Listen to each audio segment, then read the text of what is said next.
અમદાવાદ અમદાવાદને નાગુ કરી નાખશું અમદાવાદને નાગુ કરી નાખશું. નમસ્કાર દોસ્તો, તમે જોઈ રહ્યા છો અમદાવાદ હેડલાઇન. આરકે બાપુનું એક વિડીયો જે અશ્લીલ કપડાં પહેરીને બનાવ્યા છે, એમની સચ્ચાઈ શું છે એ જાણવા માટે અમે અમારી ટીમ લઈને પહોંચી ગયા છે એમની પાસે. આરકે બાપુ, તમારા ઇન્સ્ટા અને યુટ્યુબ પર જે વિડીયો અત્યારે વાયરલ થયું છે અશ્લીલ કપડાં અને અભદ્ર થોડું દેખાય, એના માટે તમારે શું કહેવું? મારું કહેવાનું એટલું જ છે કે હું કોઈની લાગણીઓને એવી રીતે હર્ટ કરવા નથી માંગતો. મારો મેઇન ઉદ્દેશ્ય એ હતો કે અત્યારે પાર્ટી કલ્ચર બહુ પ્રોત્સાહનમાં છે અને પાર્ટી કલ્ચર માટે ઇવેન્ટ્સની અંદર ઇવેન્ટ્સ વાળા બધી છોકરીઓને ભ્રમિત કરવા માટે આવા કપડાં પહેરીને પ્રમોશન કરાવતા હોય છે એમના ઇવેન્ટનું. હવે જ્યારે આમના ઇવેન્ટનું આવી રીતે પ્રમોશન કરવામાં આવે તો જ્યારે પાર્ટીની અંદર યંગસ્ટર જ જતા હોય છે. કોઈ બી લગ્ન કરેલો માણસ કે જે પરણી ગયો છે એ આવા બધી જગ્યાએ જતો નથી. તો યંગસ્ટરને ભ્રમિત કરવા આવા કપડાં પહેરીને આવું અભદ્ર બતાડીને લોકો આવા કલ્ચરને બગાડે છે. મારે કલ્ચરને બચાવવા માટે મેં રીલ નાખી કે જેનાથી લોકો પ્રમોશન કરે, લોકો પાર્ટીમાં આવે, પણ આવા કપડાં પહેરીને જો તમે આવું પ્રમોશન કરશો તો સારા લોકો તો નહીં જ આવે, પણ જે સારા છે એ બી આવું જોઈને બગડી જશે. ખાલી એ ઇવેન્ટ વાળાઓ માટે નાખો તો જે લોકો છોકરીઓને આવી રીતે ફ્રી પાસના નામે આવા કપડાં પહેરાઈને આવા વિડીયો બનાવડાવીને ગુજરાતનું કલ્ચર બગાડે છે. આ બહુ નોર્મલ થઈ જશે પછી કે આવા કપડાં પહેરવા. હવે ગુજરાતમાં અમદાવાદમાં આવા કપડાં પહેરીને તમે પ્રમોશન કરો એ નોર્મલ તો ના થવું જોઈએ. તમે એક વિડીયોમાં એમ કીધું છે કે હું અમદાવાદને નાગો કરી દઈશ, તો એનો શું ઉદ્દેશ્ય છે તમારો? આ એક કટાક્ષ રૂપે હતું, કેમ કે આમાં એવું છે કે અત્યારના યંગસ્ટર્સને બધાને છે ને સાદી કોમેડી નથી ગમતી. તો આ એક એવું હતું કે આ વિડીયો આવા જો આવતા રહેશે તો અમદાવાદ નાગુ થઈ જશે. આનો મતલબ કહેવાનો એ હતો. મારો મતલબ એવો છે કે હું મારા અમદાવાદને બચાવવા લોકોથી અને પ્રોટેક્ટ કરું. ઇવેન્ટમાં જાઓ, મજા કરો, તમે પાર્ટી કરો, તમે યંગસ્ટર છો, મજા કરો, તમારી જિંદગી છે આ. પણ એ મજાની અંદર આવી રીતે અમદાવાદને જે રિપ્રેઝેન્ટ કરે છે એ લોકો અમદાવાદની ઇમેજ આવી ના બનાવે, એના માટે મેં આ કીધું હતું. વિડીયો અને ઇન્સ્ટાગ્રામમાં તમારું વ્યૂઝ સારા છે અને બધા જાતના બધા ઉંમરના માણસો જુએ છે, જેમાં છોકરાઓ પણ છે. તો તમને એવું લાગે છે કે છોકરાઓના માનસિકતા ઉપર કઈ અસર કરે?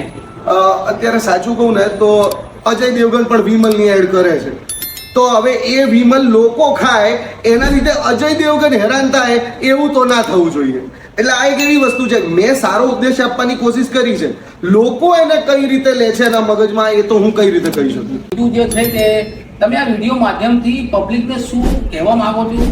આનો સીધો ઉદ્દેશ્ય કહેવા જવું ને, કોઈ બી ફરાયા વગર વાત કે ભાઈ યંગસ્ટર છો, મજા કરો, પાર્ટી કરો, પણ એની પાછળ તમે જે આવી માનસિક વૃત્તિ ધરાવો છો ને આવા કપડાં પહેરાઈને છોકરીઓને હેરાન કરો છો કે છોકરીઓ, મેં તો એવું બી સાંભળ્યું છે, મેં આ વિડીયો નાખ્યો એના પછી કે ભાઈ પેલી છોકરી કપડાં પહેરવા રેડી નથી આવા, પણ પેલા ઇવેન્ટ વાળાએ કીધું 2 પાસ વધારે આપીશ, એના ચક્કરમાં આવા કપડાં પહેરાય. આ એક જ વસ્તુ જે મને ના ગમી કે જે મારા અમદાવાદને, મારા ગુજરાતના કલ્ચરને બગાડે છે, એટલા માટે આવી રીલ નાખવી પડી. બાકી અત્યાર સુધી તમે મારા કરીબન 1400 થી 1500 વિડીયો છે, તમે 1500 વિડીયોમાંથી આ પહેલો કદાચ વિડીયો હશે જેના માટે મારે આવી રીતે બોલવું પડ્યું. બાકી આજ સુધી ક્યારેય કોઈ માણસે આવી રીતે મને કીધું નથી. પણ જો કદાચ એમને લાગણીઓને ખોટું લાગ્યું છે તો એમાં મારો પર્પસ એવો જ હતો કહેવાનો કે ભાઈ આ યંગસ્ટર આવી રીતે બગડી રહ્યા છે, આમાં નશો વધી રહ્યો છે, આ નશાવૃત્તિના પાર્ટીઓ કલ્ચર ઓછું થાય અને આવા પ્રમોશન ના થાય એના માટે મેં આ વિડીયો નાખ્યો. તો તમને એવું નહીં લાગતું કે અમદાવાદમાં જે સંસ્કૃતિ અત્યારે છે એની સામે તમે એક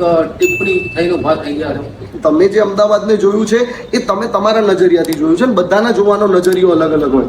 તો અમે જે રીતે અમદાવાદને જોયું એ બહુ જ સંસ્કારી સારું છે, પણ હમણાં 6 મહિનાથી જો અમદાવાદ ક્યાંક ઊંડા રવાડે ચડી રહ્યું છે, જેનાથી બહાર મુંબઈના લોકો પણ આવી રીલ જોઈને જોવે છે કે અમદાવાદ આવું બગડી રહ્યું છે, તો એને બચાવવા તો અમારે કંઈક તો એઝ અ ક્રિએટર કરવું જ જોઈતું હતું, જેનાથી લોકોને ખબર પડે કે આવું ના કરવું જોઈએ.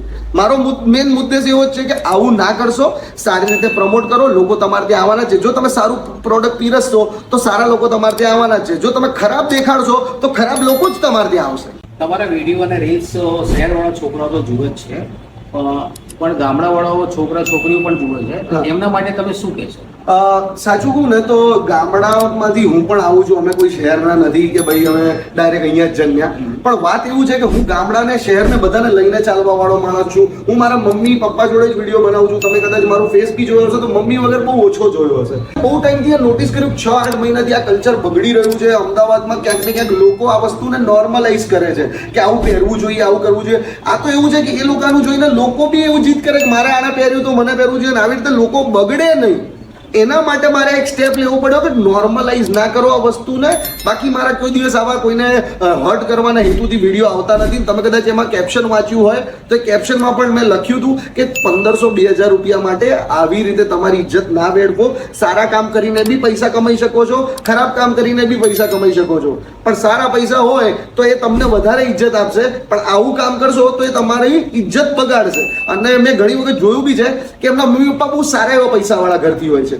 જે લોકો આવું કામ કરે છે એ લોકો પૈસા વાળા હોય છે, પણ તો બી ખાલી ફ્રી પાસીસ, ફ્રી પાર્ટીમાં જવા મળે, સારા 4 લોકો એમને જોવે એવા માઇન્ડસેટ થી આ લોકો આવા વિડીયો બનાવી દેતા હોય છે. પણ એ તમને ક્યારેક ને ક્યારેક હેરાન કરશે.